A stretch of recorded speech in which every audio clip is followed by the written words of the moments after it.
Welcome to Flashback's Garage.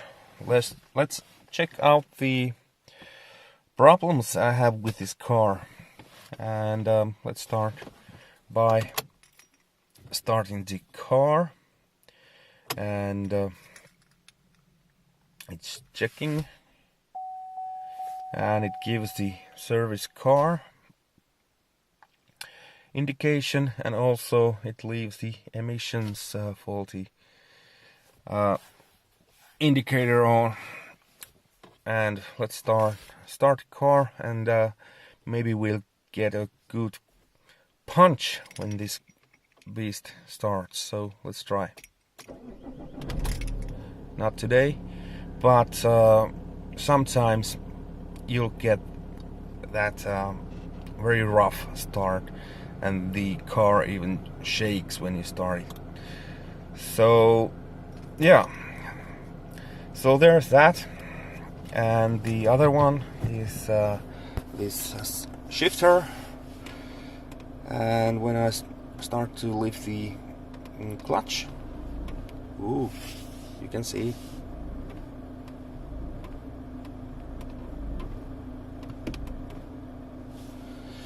so that's the other problem. So I'm thinking that the motor mounts are a little bit beaten, so the engine rocks in its place, and it causes this. And it's obvious the shifter moves with first, fifth and sixth gear when you starting to move in first, and in fifth and sixth when you're driving on a highway and you start to decelerate. It moves, and when you start to accelerate, it moves. So it's doing that.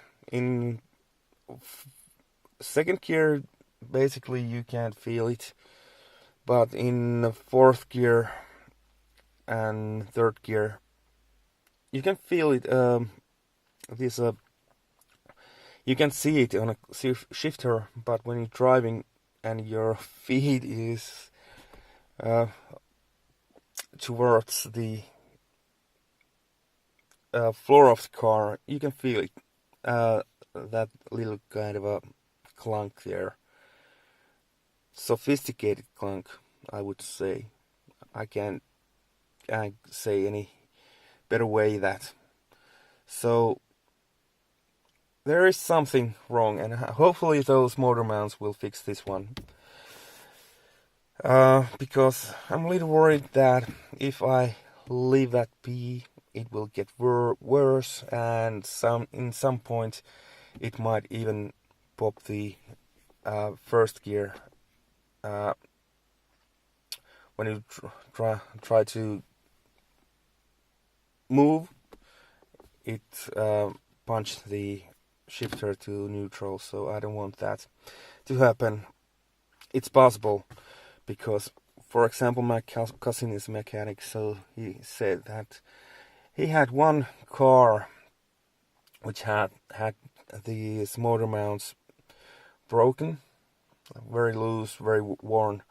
So when he started to move forward, started to accelerate in first gear, and it basically it punched the shifter to second gear.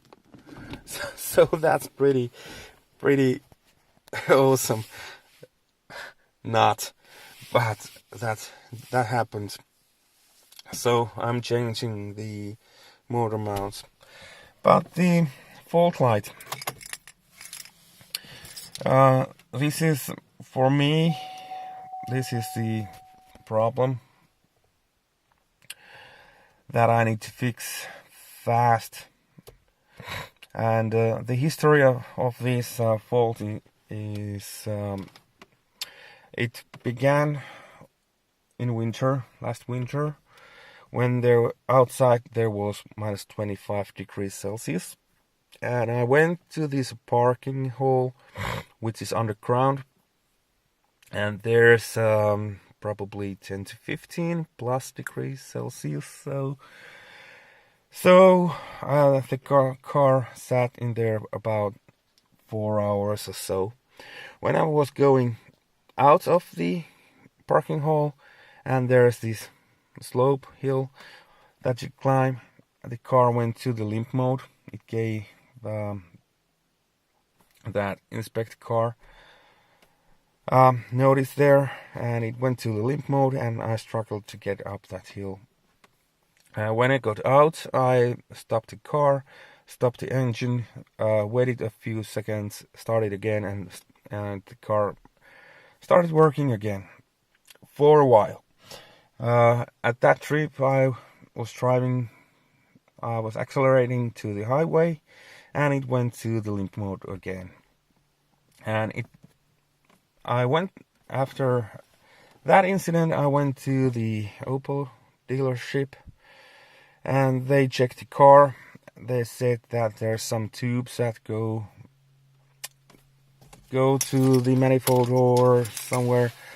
I don't remember exactly, but there's a possibility when the temperature is changing drastically, it might cause condensation to those tubes, and they cause this kind of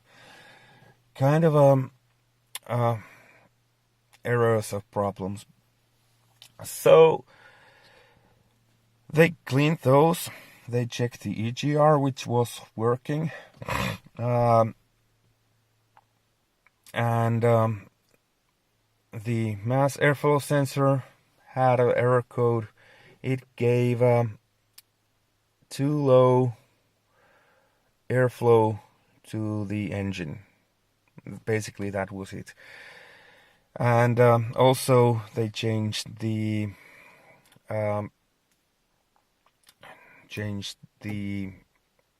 I forgot the word, thermostat.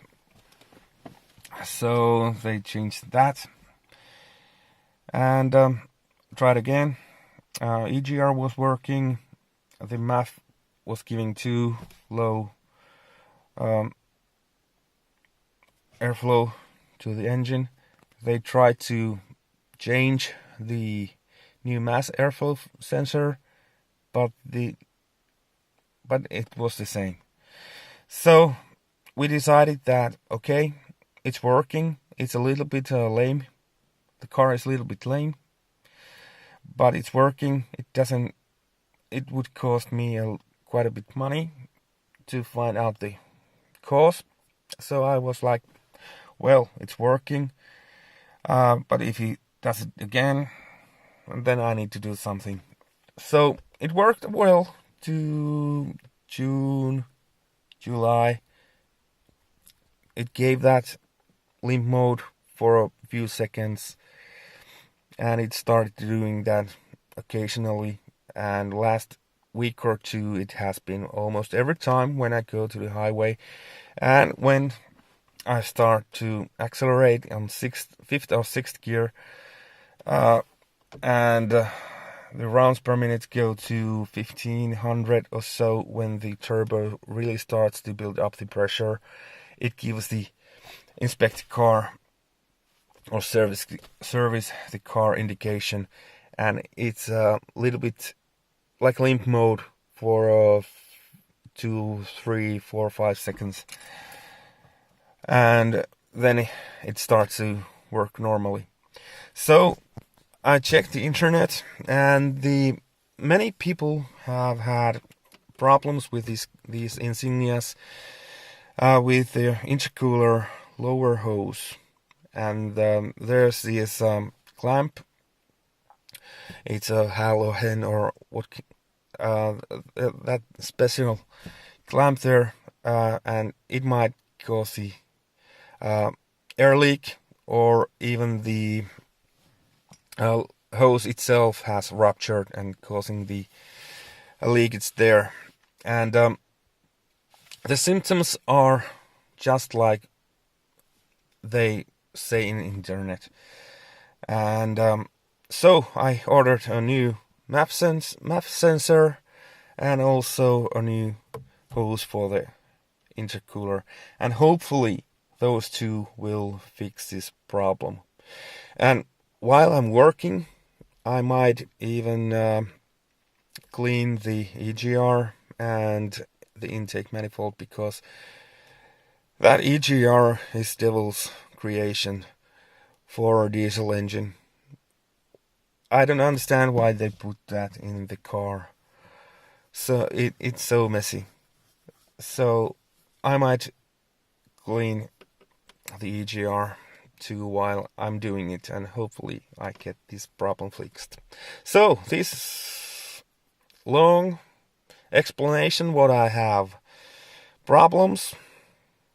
Let's start doing something about it. But first I need to get the parts. I have the motor mounts, but I don't have the hose or the MAF sensor. So yeah, thanks for watching and stay tuned. Bye.